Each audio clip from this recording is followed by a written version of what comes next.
The dust from the wagon wheels hadn't even settled when Tessa Marlowe realized she'd made a terrible mistake coming to the Double J Ranch alone. It was late summer in 1882, and the Kansas heat bore down on her shoulders like a physical weight as she pulled her father's old delivery wagon to a stop in front of the sprawling ranch house. The place was bigger than she'd expected, with whitewashed walls and a wraparound porch that spoke of prosperity. And she suddenly felt very small and very aware that she was a 20-year-old woman standing in front of a stranger's home with nothing but a wagon full of clean laundry and her father's old revolver hidden beneath the driver's seat. The door opened before she could climb down, and a man stepped out onto the porch. He was tall, probably in his mid-20s, with dark hair that needed cutting and eyes that were somewhere between brown and gold in the sunlight. He wore work clothes, dusty from a morning of labor, and he moved with the easy confidence of someone who owned everything he surveyed. "You must be from the laundry service in Great Bend," he said, his voice a low rumble that carried across the yard. "I was expecting old Henry Marlowe." Tessa's throat tightened. "My father passed 3 weeks ago." Hart gave out. "I'm Tessa Marlowe, and I've taken over his routes." The man's expression shifted, something like sympathy crossing his features. He came down the porch steps, and she noticed he favored his right leg slightly. "I'm sorry to hear that. Henry was a good man. I'm Zachary Jameson. Most folks call me Zach, Mr. Jameson." She nodded, climbing down from the wagon with more grace than she felt. Her plain brown dress was already sticking to her back, and she was acutely aware of how she must look, dust-covered and wilted from the 3-mile drive from town. "I have your laundry. Everything you sent in last week, all clean and pressed." He walked closer, and she caught the scent of leather and something earthy, like sage after rain. "You shouldn't be doing this work alone. It's not safe, a woman traveling these roads by herself." Tessa bristled despite herself. "I have a gun, and I know how to use it. Besides, I don't have much choice. The laundry business is all my father left me, and if I don't keep his customers, I'll lose everything." Zachary studied her for a long moment, and she felt heat rise to her cheeks that had nothing to do with the Kansas sun. "Let me help you bring the baskets in," he finally said. "It's too hot to be standing out here arguing." She wanted to refuse to maintain her independence, but practicality won out. Together, they carried 3 large baskets of clean laundry into the house, and Tessa tried not to gape at the interior. The ranch house was beautiful, with polished wood floors and furniture that looked like it had been shipped from back east. But there was also an emptiness to it, a sense of a house that was well maintained but not really lived in. "You can set those down in here," Zachary said, leading her into what looked like a formal dining room. The table was covered with papers and ledgers, as if he'd turned it into an office. "I apologize for the mess. I've been going through the accounts." Tessa set down her basket and began unpacking the clothes carefully, laying them out so he could inspect them. Shirts, trousers, linens, all cleaned and pressed to perfection. Her father had taught her well, and she took pride in her work even if it was back-breaking and endless. "These look perfect," Zachary said, running a hand over one of the shirts. "Better than when Henry did them, if I'm being honest." Despite everything, Tessa felt a small smile tug at her lips. "I appreciate that. My father was good at collecting customers and keeping them happy, but I was always the one who did the actual washing and pressing." "How old are you, if you don't mind me asking?" 20. Old enough to run a business and take care of myself." Zachary held up his hands in surrender. "I wasn't questioning that. It's just that this is hard work for anyone, let alone someone doing it alone. Do you have any help?" "Not anymore. Father's helper moved to Colorado last month, and I haven't been able to afford to hire anyone new." But I'm managing. It was a lie, and they both knew it. She wasn't managing. She was drowning, working 18-hour days and still falling behind on orders. But she'd be damned if she'd admit that to a customer, especially one who could afford to take his business to the bigger laundry service that had just opened in Topeka. Zachary walked over to a sideboard and poured 2 glasses of water from a pitcher. He handed one to her and she took it gratefully, drinking half of it in one go. "I have a proposition for you," he said slowly, as if choosing his words carefully. "And I want you to hear me out before you say no." Tessa set down her glass, immediately wary. "What kind of proposition?" "My wife died 2 years ago. Cholera outbreak. We'd only been married 6 months. He said it matter-of-factly, but she could hear the old pain beneath the words. "Since then, this house has been falling apart. Oh, I keep up with the ranch work fine. Got good men for that. But the house itself, the inside, it's not what it should be. I've been eating meals with the ranch hands, wearing the same few sets of clothes over and over. The garden my wife planted is all weeds now. I need someone to help me make this place a home again, not just a place to sleep between work days." "You need a housekeeper," Tessa said carefully. "I need more than that. I need someone to run the household, to manage things, someone who understands quality work." He paused, and she saw him gathering his courage for whatever he was about to say next. "I saw you climb down from that wagon, Miss Marlowe. I saw the way your hands are chapped raw from washing lye, the way you're so thin you're practically swimming in that dress. You're working yourself to death trying to keep your father's business alive, and we both know it's a losing battle. Those big operations in the cities, they're going to put small operations like yours out of business within the year." Tessa felt tears prick her eyes, but she blinked them back angrily. "If you're trying to make me feel better, you're doing a terrible job. I'm trying to offer you an alternative. Stay here. Let me hire you to run my household. The pay would be $30 a month plus room and board, and you'd have your own quarters in the East Wing. You wouldn't have to break your back over a washboard anymore, and you wouldn't have to worry about where your next meal is coming from." It was a generous offer, more generous than she had any right to expect, and it was also terrifying. "Mr. Jameson, I don't know you, you don't know me. How can you possibly be suggesting I come live in your house? Because I'm desperate, and unless I miss my guess, so are you." He met her eyes directly, and she saw only honesty there. "I'm not proposing anything improper. You'd have your own space, your own privacy. I just need someone to take care of the house, to cook decent meals, to make this place feel less like a tomb. And maybe, if you're willing, to wear the dresses." "What dresses?" Zachary's expression turned melancholy. "My wife's dresses, Sarah. They're just hanging in wardrobes upstairs, going to waste. Beautiful things she ordered from catalogs and only wore a handful of times before she got sick.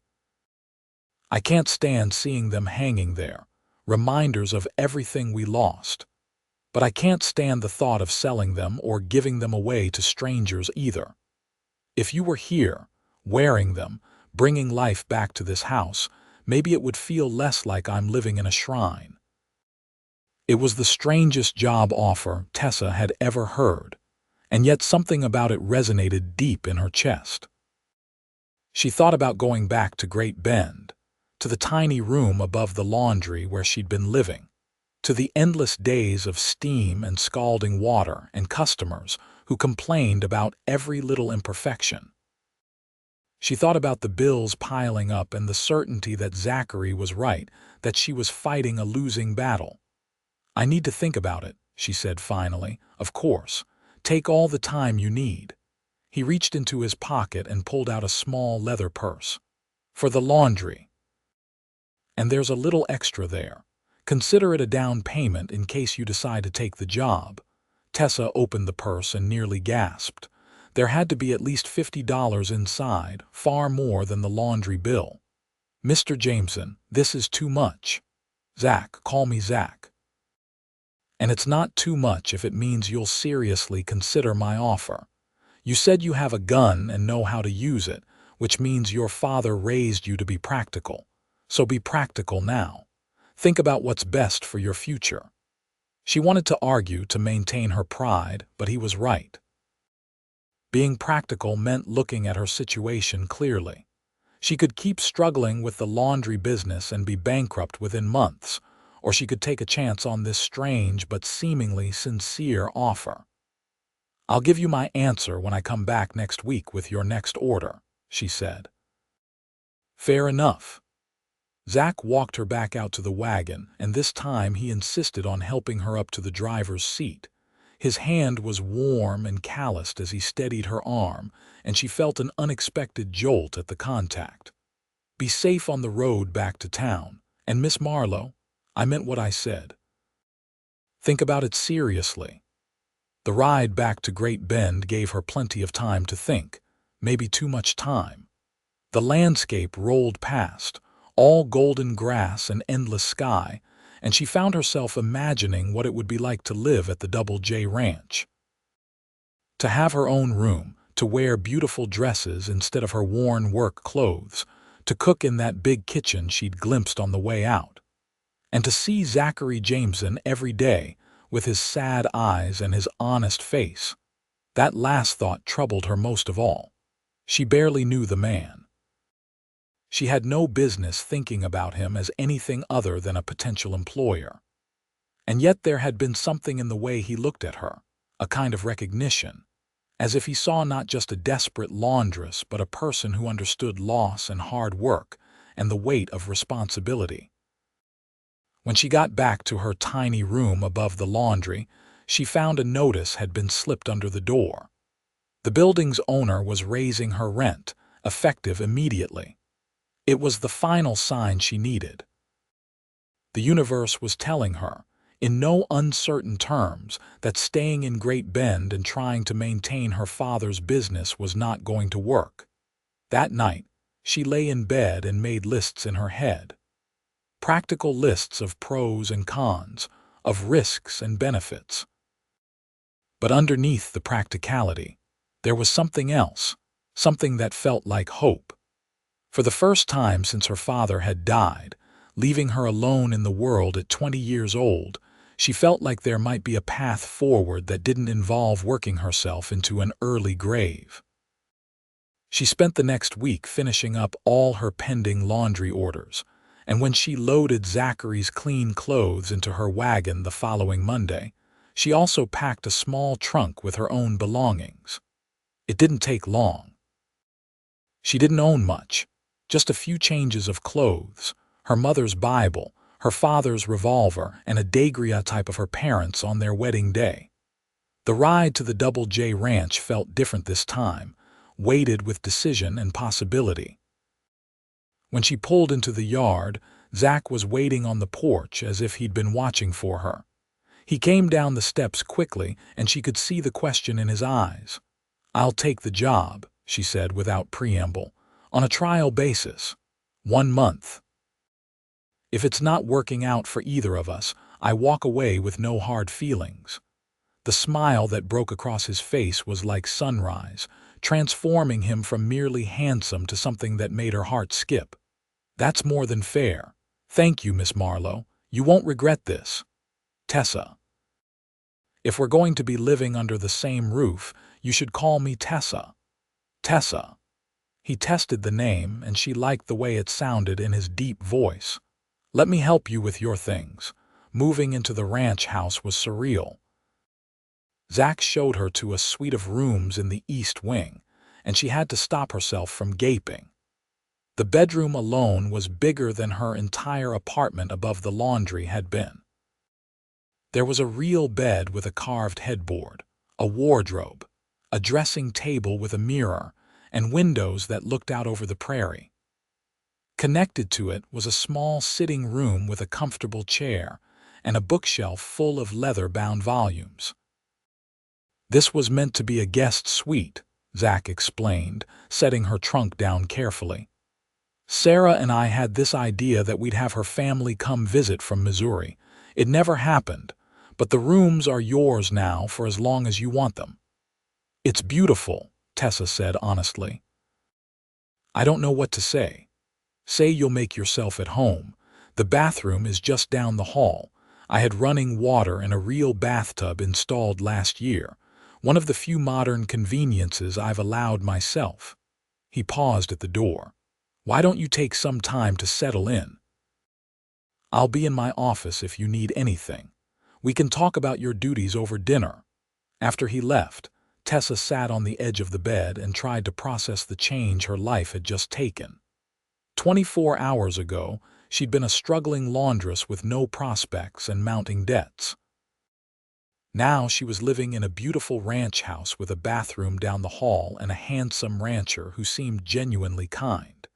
It felt like something out of one of the romance novels her mother used to read, and that made her nervous.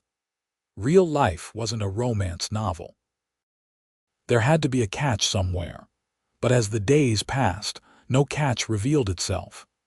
Zach was a considerate employer, treating her with respect and courtesy. He showed her around the house, explaining where everything was kept and what his expectations were. The work was substantial, but nothing compared to the physical labor of running the laundry. She cooked 3 meals a day, kept the main rooms clean, managed the household accounts, and slowly began to bring order to the chaos. It was on her 3rd day there that he brought up the dresses again. They were having breakfast together, something that had quickly become routine.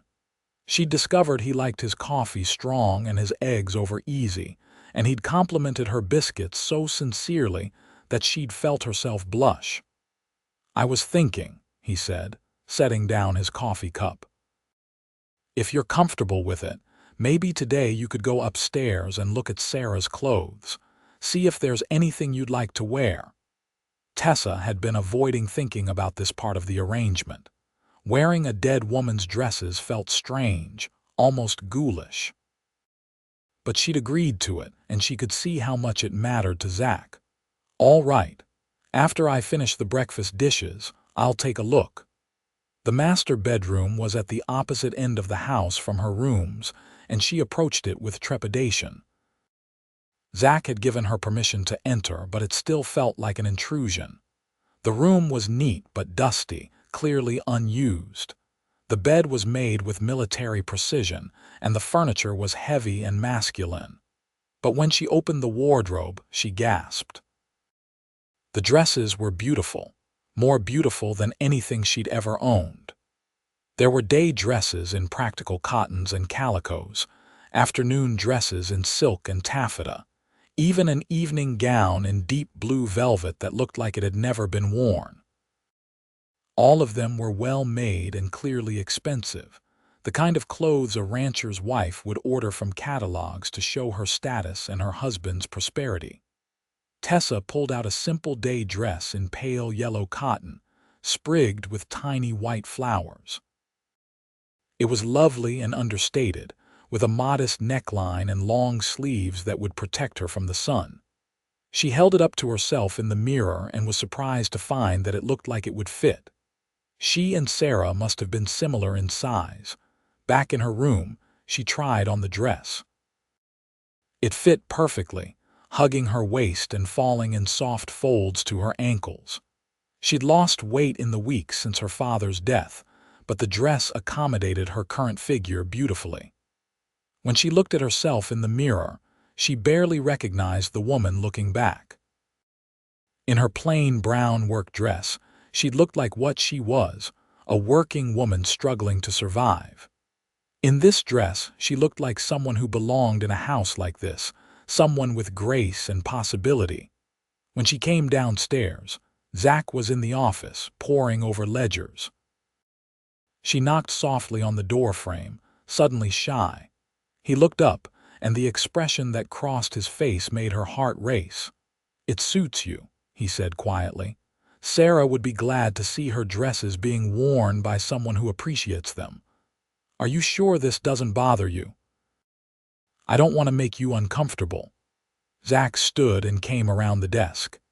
"The truth is, I thought it might hurt seeing someone else in her clothes, but it doesn't. It feels right, like the house is waking up again." He smiled, and there was warmth in it that made her feel valued in a way she hadn't experienced in a long time. "You look lovely, Tessa, really lovely." She felt heat rise to her cheeks. "Thank you. I'll take good care of them." "I know you will." "Now, I have to ride out to check on the north pasture, but I'll be back for lunch.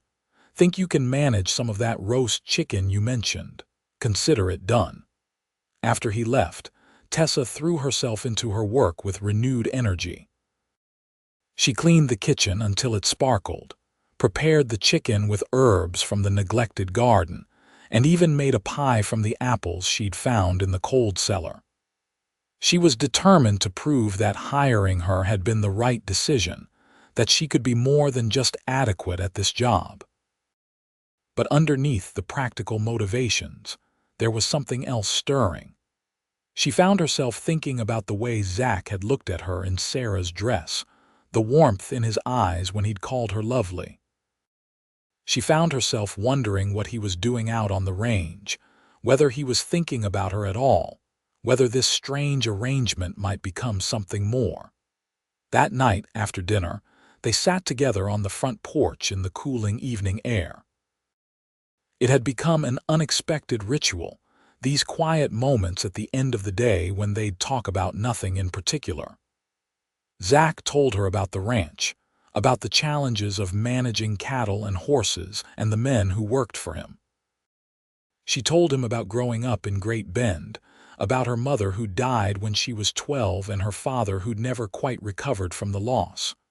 "We're both orphans then," Zach said thoughtfully. "My parents died when I was 16. Influenza. Left me this ranch and a mountain of debt. Took me 8 years to turn it around, to make it profitable again. That must have been hard, being so young and having all that responsibility." "It was. But it taught me that I was stronger than I thought. Sounds like you've learned the same lesson." Tessa looked out at the darkening prairie, at the stars beginning to emerge in the endless sky. "I don't feel very strong most of the time. I feel like I'm barely holding myself together." "That's what strength is, though, holding yourself together when everything's falling apart." "You're doing that. You're surviving." Something about the way he said it, the absolute conviction in his voice, made her throat tight with emotion. She realized with a start that it had been a long time since anyone had seen her, really seen her, as something other than a service provider or a burden. Zach looked at her like she mattered, like her thoughts and feelings were worth his attention. The weeks that followed fell into a comfortable rhythm. Tessa managed the household with increasing confidence, and the ranch house slowly transformed under her care. She cleaned rooms that hadn't been properly attended to in years, aired out linens, polished furniture until it gleamed. She spent hours in the overgrown garden, pulling weeds and coaxing the surviving plants back to life. She wore Sarah's dresses every day, rotating through them and treating each one with respect. And slowly, almost without realizing it, she and Zach became friends. They shared meals and conversation, small jokes and observations about the world. She learned that he loved to read but rarely made time for it, so she started leaving books from the library in the sitting room where he'd find them. He learned that she missed baking bread, something she'd done with her mother as a child, so he made sure the pantry was always stocked with flour and yeast. There were moments when she'd catch him watching her with an expression she couldn't quite read, something warm and wondering. There were times when their hands would brush as they passed dishes at the dinner table, and she'd feel electricity run up her arm. But neither of them acknowledged these moments, maintaining the careful boundaries of employer and employee. It was nearly 6 weeks into her employment when everything changed. Tessa had been at the ranch through most of September, and October had arrived with cooler temperatures, and the first hints of autumn color on the trees along the creek. She'd long since passed the 1-month trial period they'd agreed upon, and neither of them had brought up the subject of her leaving. It seemed understood that this arrangement was working, that it would continue. She was in the kitchen preparing dinner, wearing one of Sarah's prettier day dresses in deep green cotton, when she heard horses in the yard. Through the window, she saw Zach riding in with 3 of his ranch hands, and one of the men was slumped in his saddle, clearly injured. She rushed outside as they were helping the man down. "What happened?" she asked, already moving to support the injured man's other side. "Thrown by a horse," Zach said tersely.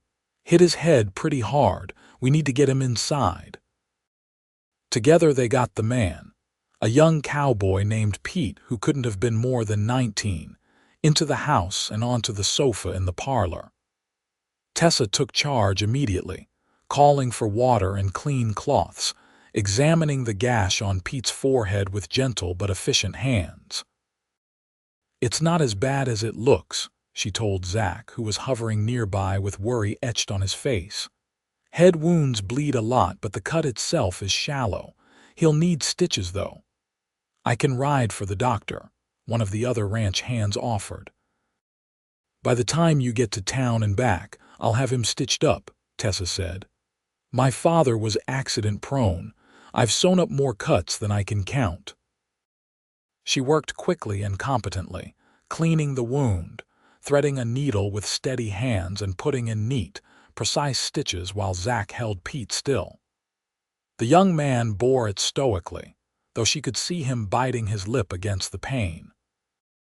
"There," she said finally, tying off the last stitch. "Keep it clean and dry, no washing your hair for at least a week. Come back in 10 days and I'll take the stitches out." Pete managed a weak smile. "Yes, madam. Thank you, madam." After the ranch hands had left, taking Pete back to the bunkhouse to rest, Zach helped Tessa clean up the parlor. She was washing blood from her hands when she realized they were shaking. The adrenaline that had carried her through the emergency was fading, leaving her trembling. "Hey," Zach said softly, taking her hands in his. "You were amazing just now.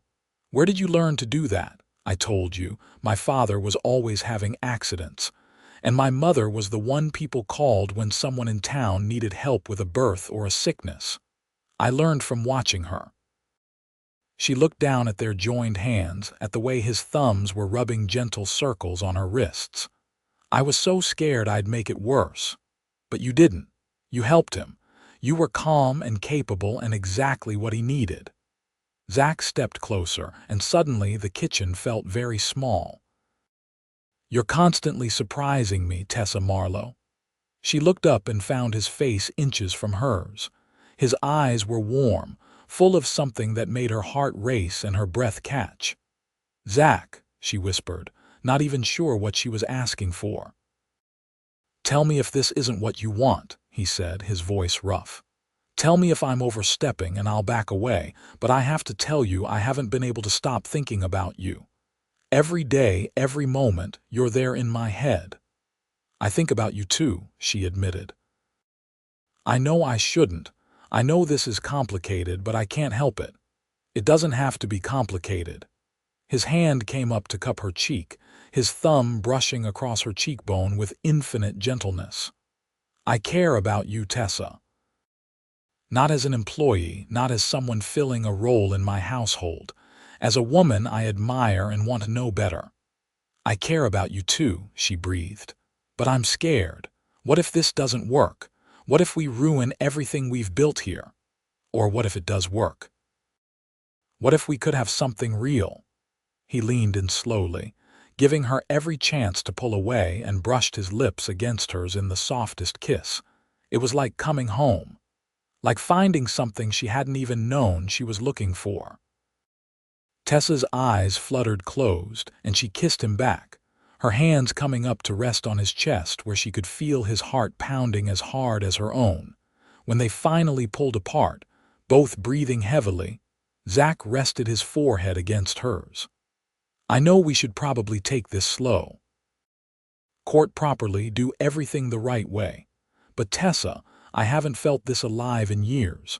Not since before Sarah died. You've brought light back into this house, into my life. I never expected this, she said honestly. When I came here that first day, I was just trying to survive. I never imagined I'd find you. They stood there in the kitchen, holding each other as the sun set outside and the house settled into evening quiet around them. It felt momentous, like they were standing on the edge of something vast and terrifying and wonderful all at once. Over the following weeks, their relationship deepened and evolved. Zach courted her properly, despite living under the same roof. He brought her wildflowers from the prairie, taught her to ride the gentlest mare in his stable, took her on evening drives in the buggy to watch the sunset. They talked for hours about everything and nothing, learning each other's stories and dreams and fears. The ranch hands noticed, of course. It was impossible to hide the way Zach looked at her, the way she smiled when he entered a room. But rather than gossip or disapproval, Tessa found only approval. The men had been worried about their boss, they confided. It was good to see him happy again, to see the ranch house come alive. There was one uncomfortable conversation that had to be had, though. About 6 weeks after their first kiss, as October turned toward November and the Kansas prairie began preparing for winter, Zach brought up the topic neither of them had wanted to address. They were sitting in the parlor after dinner, Tessa mending a shirt while Zach read, when he suddenly set down his book. "We need to talk about Sarah." Tessa's hand stilled on her mending. "All right. I loved her," he said simply. "She was my first love, and losing her nearly destroyed me. But she's been gone for over 2 years now, and I've finally accepted that she's not coming back. Grief is a strange thing. It changes shape over time. At first it was this huge, overwhelming thing that filled every moment. Now it's smaller, more like an old scar. It doesn't hurt the way it used to." "You don't have to explain," Tessa said gently. "I understand. But I do have to explain, because I need you to know that what I feel for you isn't just me trying to replace her. You're not Sarah. You're nothing like her, actually. She was gentle and quiet where you're strong and capable. She liked fancy things and social calls, where you're happiest working in the garden or reading a book. I'm not trying to recreate what I lost. I'm building something new with you, something different, something that's ours." Tears pricked Tessa's eyes. "I worry sometimes that I'm disrespecting her memory, living in her house, wearing her dresses, loving you." Zach came over and knelt beside her chair, taking her hands in his. "If Sarah could see us now, I think she'd be happy. She never wanted me to be alone. In the weeks before she died, when we both knew she wasn't going to make it, she made me promise I'd find happiness again. She said life was too short and too precious to spend it mourning. I tried to honor that promise, but I couldn't. Not until you." "I think I'm falling in love with you," Tessa said, the words tumbling out before she could stop them. "No, that's not right. I think I've already fallen. Somewhere between the first day I came here and now, you became everything to me." The smile that lit Zach's face was like the sun breaking through storm clouds. "I love you too. I've been trying to find the right moment to say it, the right words, but maybe there are no right words. Maybe it's just this simple truth. I love you, Tessa Marlowe, and I want to spend the rest of my life with you. Are you asking me to marry you? Not yet. Soon, but not yet. I want to do this properly. I want to court you the way you deserve, to make sure you're absolutely certain this is what you want. You're only 20 years old. You have your whole life ahead of you. I need to know you're not just accepting me because I was convenient, because I offered you security when you needed it." Tessa cupped his face in her hands. "Zachary Jameson, you stubborn man, I'm not with you because you're convenient. I'm with you because you're kind and honorable and you make me laugh. I'm with you because you see me as I really am and you value that. I'm with you because when I imagine my future, you're in every part of it. He kissed her then, deep and slow and full of promise. When they finally broke apart, both of them were smiling, and Tessa felt like her heart might burst from the sheer joy of it all. November brought cold winds and the first snow, and Tessa learned the rhythms of ranch life in winter. The work changed with the seasons. There was less to do in the garden but more to do in the house, preserving food for winter and keeping the fires going against the cold. Zach spent longer hours dealing with winter feeding and making sure the cattle were protected from the worst of the weather. They celebrated Thanksgiving together, just the two of them, with a feast that Tessa had spent days preparing. As they sat at the formal dining table, which she'd set with Sarah's good china, Zach raised his glass. "I'm thankful for you," he said. "For the day you drove up in that wagon with your laundry delivery and changed my life. For every day since then. You've given me something I thought I'd lost forever: hope." "I'm thankful for you too," Tessa replied, "for seeing me when I felt invisible, for offering me a chance when I had nothing, for loving me." That night, as they sat by the fire in the parlor, Zach reached into his pocket and pulled out a small velvet box. Tessa's breath caught. "I said I wanted to wait, to court you properly, and I have." 3 months might not seem like a long time to some people, but when you're as certain as I am, 3 months feels like forever. He got down on one knee, opening the box to reveal a simple gold band with a single small diamond. "This was my grandmother's ring. My mother wore it, and I gave it to Sarah, but she only had it for those 6 months before she died. I think she'd be honored to know it was going to you now. Tessa Marlowe, will you marry me? Will you be my wife, my partner, my love for whatever time we're given?" "Yes," she said through happy tears. "Yes, absolutely yes." He slipped the ring on her finger and it fit perfectly, as if it had been made for her. Then he stood and pulled her into his arms, kissing her with a passion that made her dizzy. When they finally broke apart, both of them were laughing and crying at the same time. "When?" she asked. "When should we get married?" "Whenever you want. Tomorrow, if that's what you'd like." Tessa thought about it. "Christmas. I want to get married at Christmas." "It seems fitting, starting our new life together at the start of the new year." "Christmas it is, then. We'll do it here at the ranch if that's all right with you. I'll have the Reverend from Great Bend come out and we can invite whoever you want." "I don't have much family left," Tessa admitted. "An aunt in Missouri I haven't seen in years, but some of my father's friends from town, maybe, and your ranch hands if you think they'd come." "They'll come. They already love you. Half of them told me I'd be an idiot if I didn't marry you." The next few weeks were a flurry of preparation. Tessa threw herself into getting ready for the wedding, cleaning and decorating the house, planning the menu for the wedding dinner. She altered one of Sarah's dresses, the beautiful blue velvet evening gown that had never been worn, taking it in to fit her perfectly. When she tried it on and looked at herself in the mirror, she saw a woman transformed. Not the struggling laundress who'd arrived at the Double J Ranch 4 months ago, but a woman who was loved and valued and about to start a new chapter of her life. Zach surprised her a week before the wedding by driving her into Great Bend for shopping. He insisted on buying her new things, personal items that were hers alone. A warm winter coat, soft leather boots, a beautiful tortoiseshell comb for her hair. They stopped by the building where she'd lived above the laundry, and she was startled to see that a new business had already moved in. Her old life had closed up behind her as if she'd never existed. "You regret it?" Zach asked as they drove back to the ranch. "Giving up your independence, your father's business?" "Not for a second," Tessa said honestly. "That business was killing me. I was drowning, and I didn't even realize how bad it was until you threw me a lifeline. You saved me, Zach.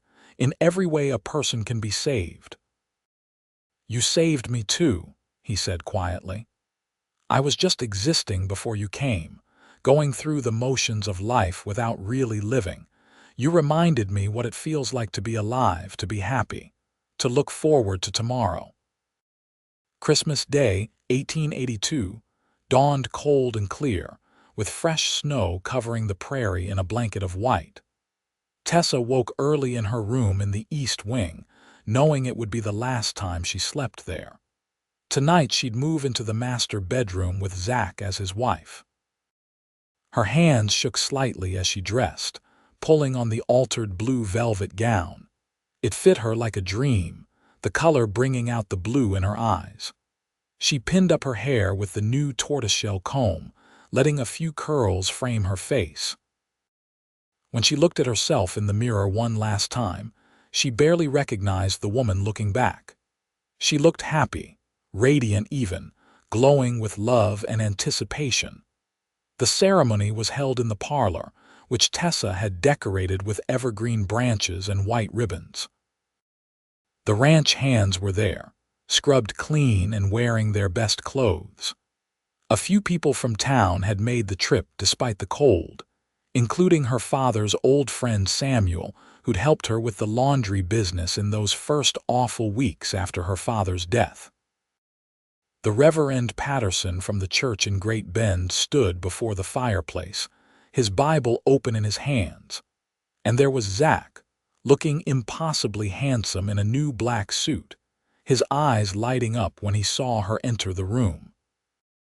He took her hand as she joined him before the Reverend, and she could feel him trembling slightly, matching her own nervous excitement. The ceremony was simple and traditional. They exchanged vows, their voices strong and sure despite their emotions. When Reverend Patterson pronounced them husband and wife and told Zach he could kiss his bride, the kiss they shared was sweet and chaste, appropriate for their audience but full of promise for the night to come. The wedding dinner was a success, with food and laughter filling the house. Tessa had prepared a feast, with the ranch hands' wives contributing dishes as well. There was roast beef and ham, potatoes and vegetables, fresh bread and pies, and a wedding cake that one of the women from town had made. They ate and celebrated until late in the evening, and Tessa felt surrounded by warmth and community in a way she hadn't since her mother died. Finally, as the guests began to leave, calling out their good wishes, Zach and Tessa stood on the porch waving goodbye. When the last wagon had disappeared down the road, Zach turned to his new wife and swept her up in his arms, making her laugh. "What are you doing?" she asked, though she already knew. "Carrying my bride over the threshold," he said, pushing open the door with his shoulder. "It's tradition." He carried her through the house, not stopping until they reached the master bedroom. He set her down gently, and suddenly the air between them was charged with anticipation and a hint of nervousness.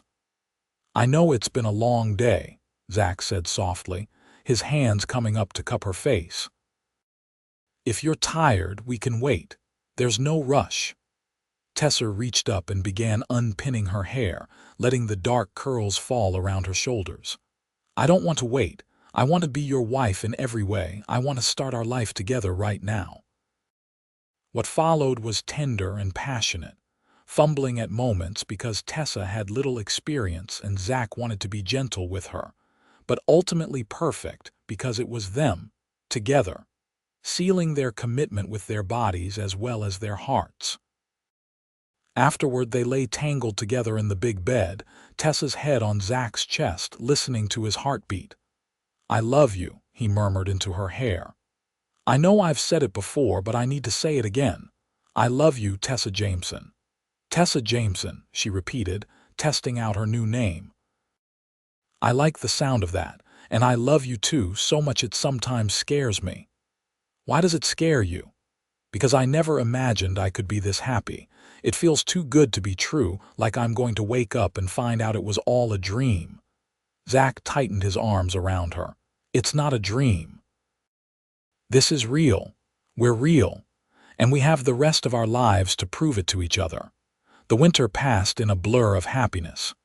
Tessa settled into her new role as Zach's wife with easy contentment.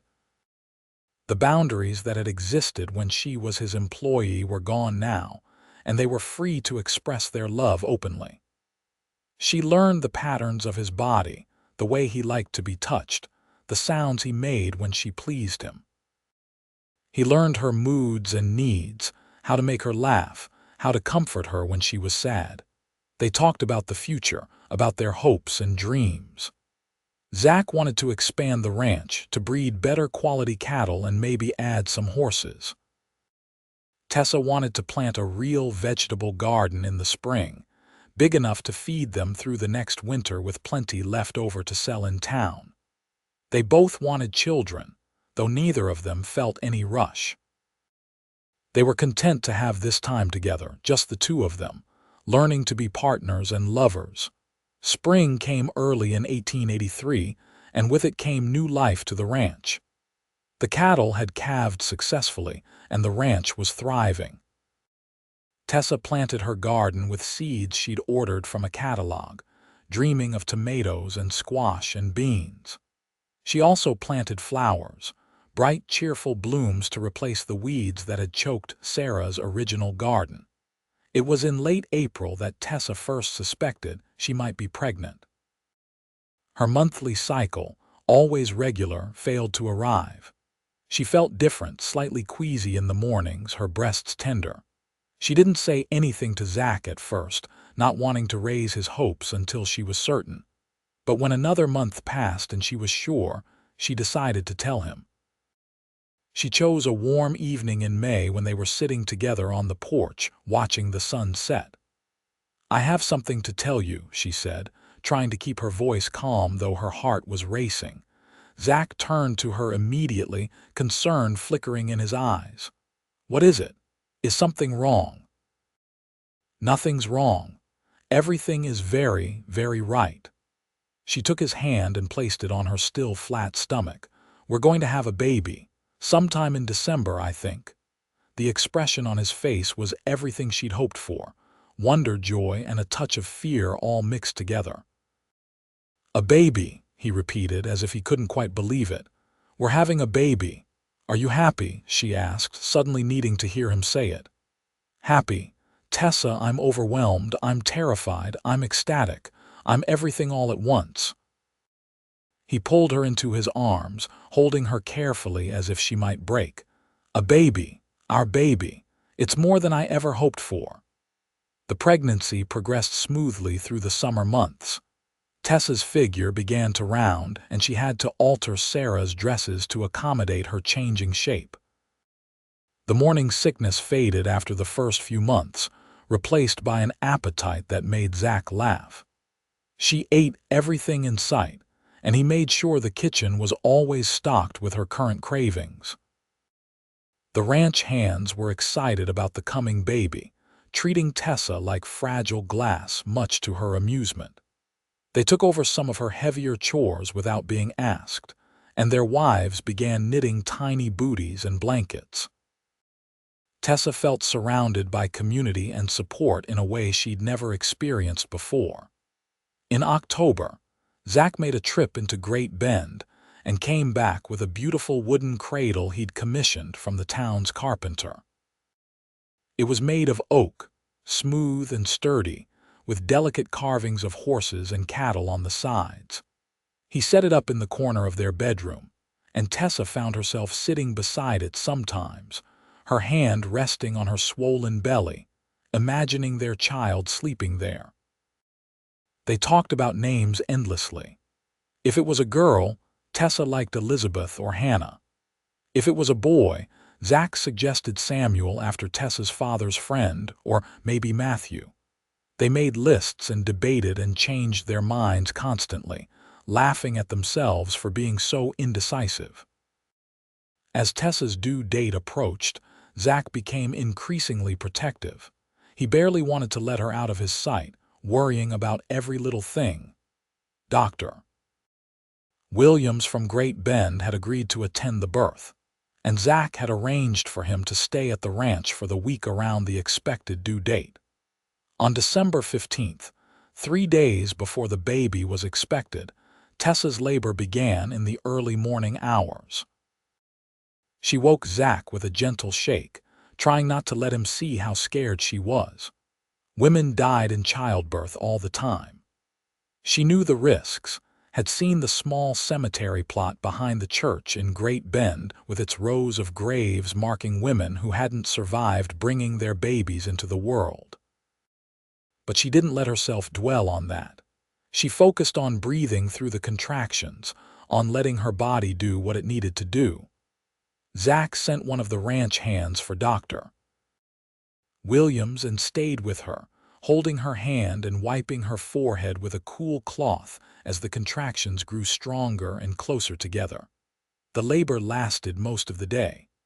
Dr. Williams arrived and took charge, calm and professional. The ranch hands' wives came to help, experienced women who'd been through childbirth themselves. They encouraged Tessa, told her she was doing well, helped her through the worst of it. And finally, as the sun was setting on that cold December day, their son was born. He came into the world screaming, healthy and strong, with a shock of dark hair and his father's golden brown eyes. Dr. Williams placed the baby on Tessa's chest, and she felt tears streaming down her face as she looked at the tiny, perfect person they'd created. "He's beautiful," Zach said, his voice rough with emotion. He was crying too, no shame in it, as he touched his son's tiny hand with one finger. The baby gripped it immediately, and Zach let out a sound that was half laugh, half sob. "Hello, little one, I'm your papa." "Samuel," Tessa said softly. "I want to name him Samuel Zachary Jameson, after my father's friend and after you." "Samuel Zachary Jameson," Zach repeated. "It's perfect, he's perfect, you're perfect." He leaned down and kissed her forehead, then her lips, gentle and reverent. Thank you for him, for everything. I love you so much." The days after Samuel's birth were exhausting and wonderful. Tessa learned to nurse him, to interpret his different cries, to function on very little sleep. Zach was a devoted father, changing diapers without complaint, walking the floor with Samuel when he was fussy, taking night feedings when he could by giving the baby sugar water so Tessa could sleep. The ranch hands came to meet the new arrival, bringing gifts and congratulations. The baby's room, which they'd prepared next to the master bedroom, was filled with handmade quilts and toys. Tessa felt overwhelmed by the love and support surrounding them. As Christmas approached, just 2 weeks after Samuel's birth, Tessa reflected on how much her life had changed in exactly 1 year. Last Christmas she'd been preparing to marry Zach, nervous and excited about her future. Now she was a wife and mother, secure in her place in the world in a way she'd never imagined possible. They celebrated quietly, just the three of them. Zach had bought Tessa a beautiful locket, and inside he'd placed tiny locks of hair from her and from Samuel. She gave him a new saddle she'd been having made for months, commissioned from the same craftsman who'd made Samuel's cradle. "This has been the best year of my life," Zach said as they sat together by the fire, Samuel asleep in his cradle beside them. "I keep thinking about that day you drove up with the laundry delivery. If I just paid you and sent you on your way, none of this would have happened. I'd still be alone, living in a house that felt like a tomb. Instead I have you, I have Samuel, I have everything I could ever want." "I think about that day too," Tessa admitted. "I was so desperate, so scared of the future. I thought my life was over, that I'd work myself to death trying to maintain a failing business. I never imagined I'd find love, let alone this kind of love. You ever regret it?" "Giving up your independence? Never. What I have with you isn't giving up my independence. It's choosing to share my life with someone who values me as an equal partner. You've never tried to control me or diminish me. You've only ever built me up."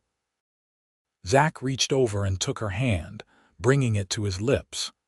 "We've built each other up. That's what love is, I think. Not giving up who you are, but becoming more yourself because you're with someone who sees the best in you." Winter turned to spring and spring to summer. Samuel grew from a tiny newborn into a chubby, happy baby who smiled at everything and everyone. He had Zach's coloring and what looked like Tessa's stubborn chin. Watching Zach with their son, seeing the tenderness and devotion he showed to the baby, made Tessa fall in love with her husband all over again. By Samuel's first birthday, Tessa was pregnant again. This time the pregnancy was easier, perhaps because she knew what to expect.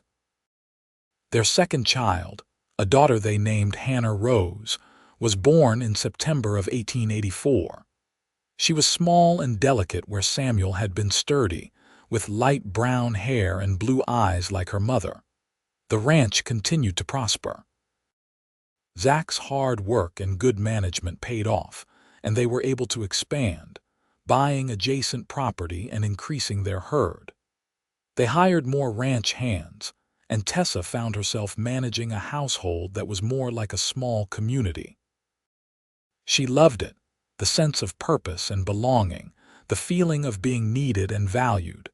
The years passed in a blur of joy and hard work. Samuel grew into a serious, thoughtful boy who loved following his father around the ranch. Hannah was more outgoing, chattering constantly and charming everyone she met. In 1887, they had another son, Matthew, and in 1889, their last child, a daughter they named Grace. Tessa sometimes looked at her life and could barely believe how much it had changed. She had a husband who loved her deeply, 4 healthy children, a beautiful home, and a community that valued her. The struggling laundress who'd driven up to the Double J Ranch in the summer of 1882 felt like a different person, someone from another lifetime. But she never forgot where she'd come from. She made sure her children understood the value of hard work, that their comfortable life was built on years of effort and sacrifice. She told them about their grandfather Henry, the laundry man, and their grandmother, who'd helped people when they needed it most.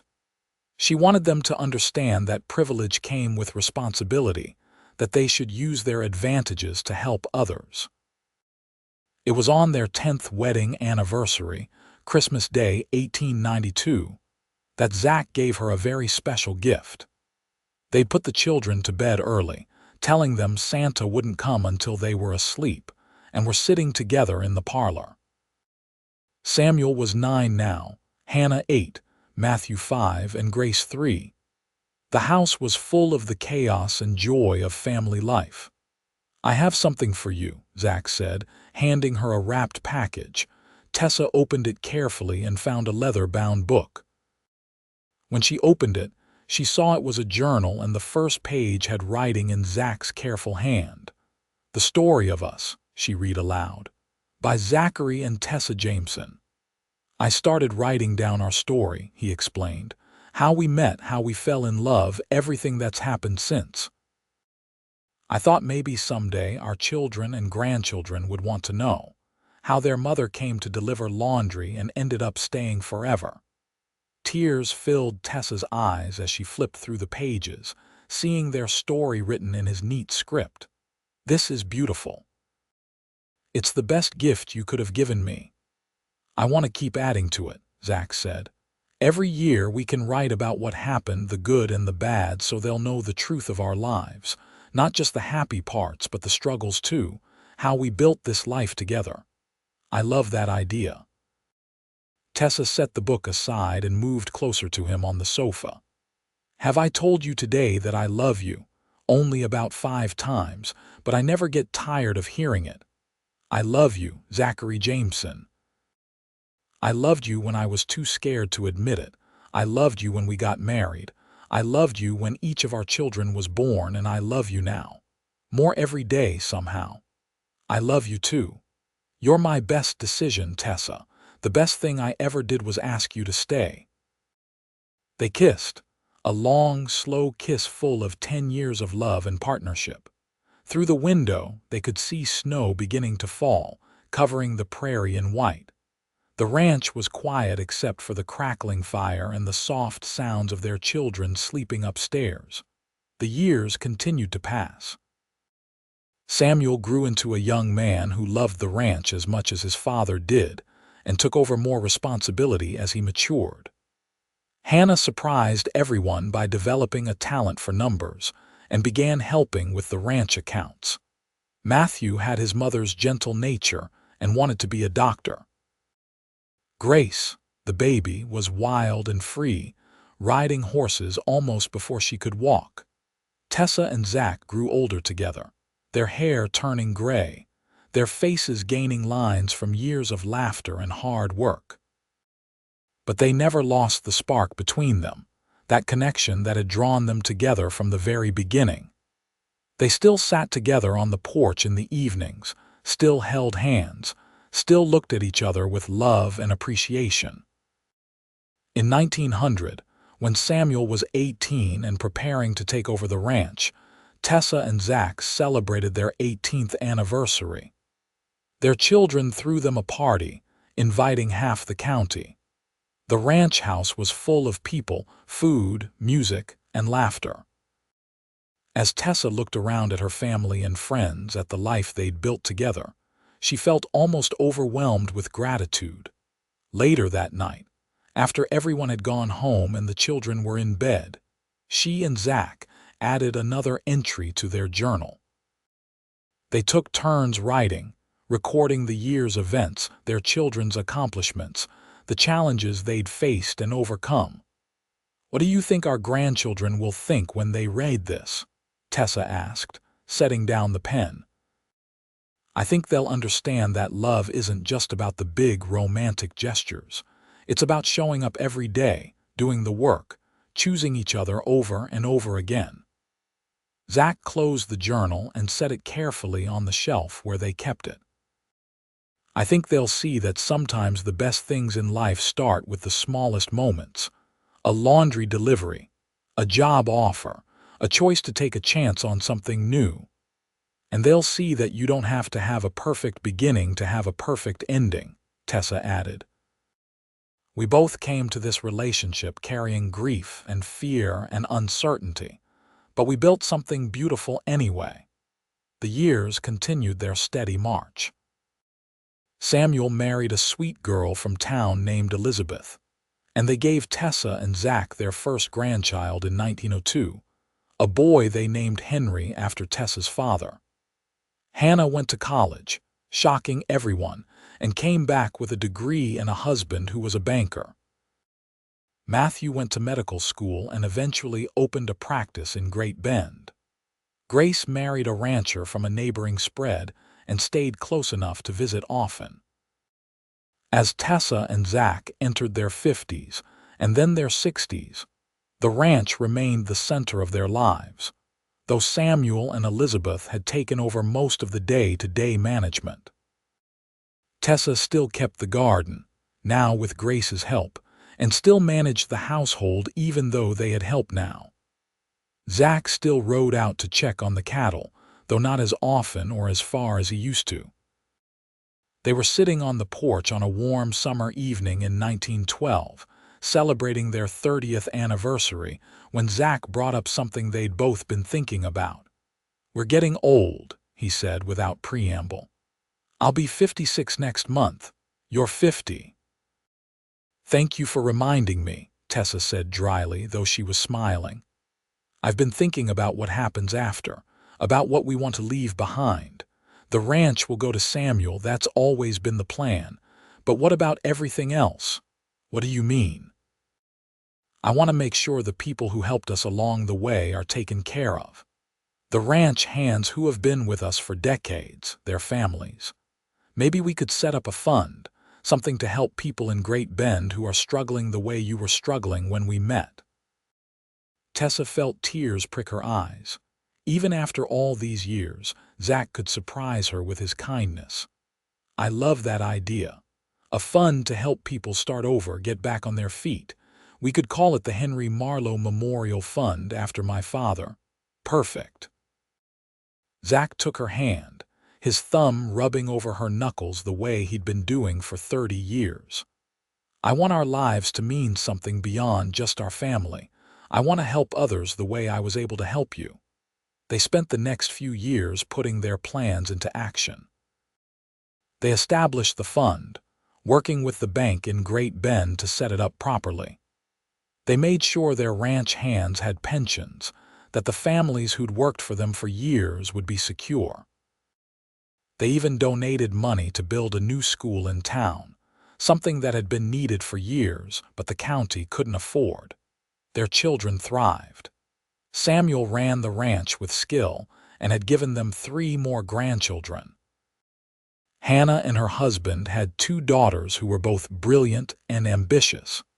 Matthew's medical practice was successful, and he'd married a nurse who worked alongside him. Grace and her rancher husband had 4 children of their own and ran a successful operation that sometimes partnered with the Double J on big cattle drives. In the spring of 1922, 40 years after Tessa had first driven up to the Double J Ranch with her laundry delivery, she and Zach celebrated their 40th anniversary. They were both in their 70s now, slowing down but still sharp and engaged with life. The party was huge, with children and grandchildren and friends from all over Kansas. As they stood together accepting congratulations and well wishes, Tessa thought about the journey that had brought them to this moment. 40 years of love, of partnership, of building a life together from nothing but hope and determination. That night, after everyone had gone and they were alone in the house that had been their home for 4 decades, Zach pulled out their journal one last time. They'd filled several volumes over the years, recording their story for future generations. "One more entry," he said, "for our 40th anniversary." They wrote together, recording the day's events, listing all their children and grandchildren, reflecting on the life they'd built. And at the end, Zach wrote something that made Tessa cry. "To whoever reads this in the future, love is the most powerful force in the universe. It can transform lives, heal wounds, create miracles. This woman came to my ranch to deliver laundry, and I asked her to stay. It was the best decision I ever made. Every day since has been a gift. Choose love always. Choose to take chances on people. Choose to believe in the possibility of happiness even when life seems dark. It's worth it. I promise you it's worth it." Tessa added her own note below his. "I came to this ranch expecting nothing more than payment for a laundry delivery. I left with everything I needed: love, family, purpose, belonging. If you're reading this and you're struggling, if you feel lost or alone or hopeless, please know that things can change in an instant. One brave choice, one person who sees you, one chance taken, can transform your entire life. It transformed mine, and I'm forever grateful." They closed the journal and put it away, knowing their children would treasure it and pass it down through generations. Then, Zach took Tessa's hand and led her out to the porch, to their favorite spot where they'd spent countless evenings over the years. The prairie stretched out before them, golden in the moonlight. Somewhere in the distance, a coyote howled. The air smelled of sage and grass and the promise of summer. "You ever think about that first day?" Zach asked. "When you drove up in that wagon, scared and desperate and trying so hard to be brave." "All the time," Tessa admitted. "I think about the woman I was then, and I hardly recognize her. She had no idea what was waiting for her here. I think about the man I was too. So lonely, so stuck in grief, not really living. And then you showed up and changed everything." "We changed everything together," Tessa corrected. "You gave me a chance, but I had to take it. We both had to be brave enough to try." They sat in comfortable silence for a while, holding hands the way they'd been doing for 40 years. Finally, Zach spoke again. "If I had to do it all over again, knowing everything we've been through, all the struggles and losses and hard times, I'd still ask you to stay. Every single time." "And I'd still say yes," Tessa replied. "Every single time." They stayed on the porch until the moon was high overhead, two old people who'd loved each other through 4 decades of life. They'd raised children, built a successful ranch, helped their community, and created a legacy that would last long after they were gone.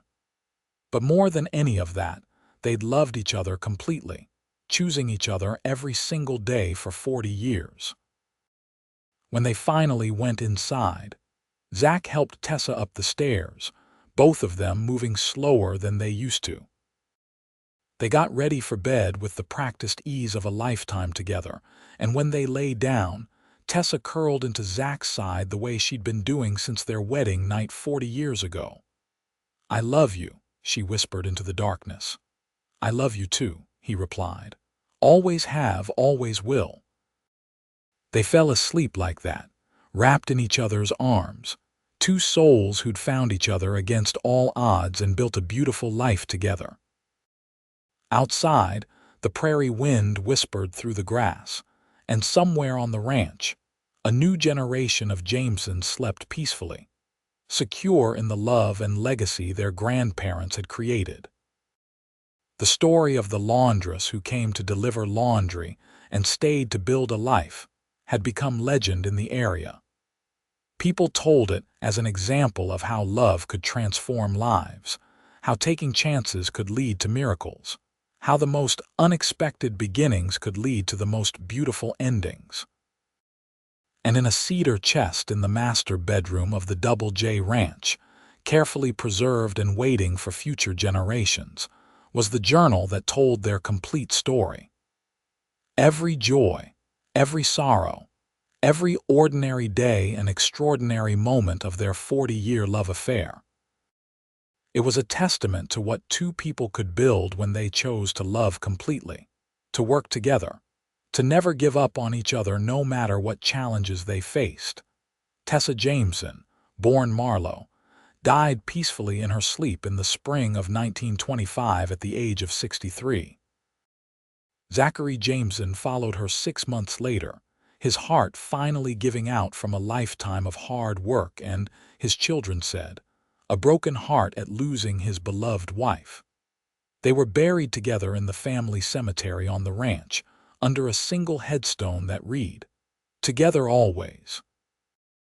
Their children honored their memory by continuing the Henry Marlowe Memorial Fund, which helped hundreds of people over the years get back on their feet during hard times. The ranch stayed in the family for generations, a testament to what Zach and Tessa had built together. And the story of how they met, of the laundress who came to deliver laundry and stayed to become the heart of the Double J Ranch, was passed down through the family, told and retold until it became the foundation of their family history.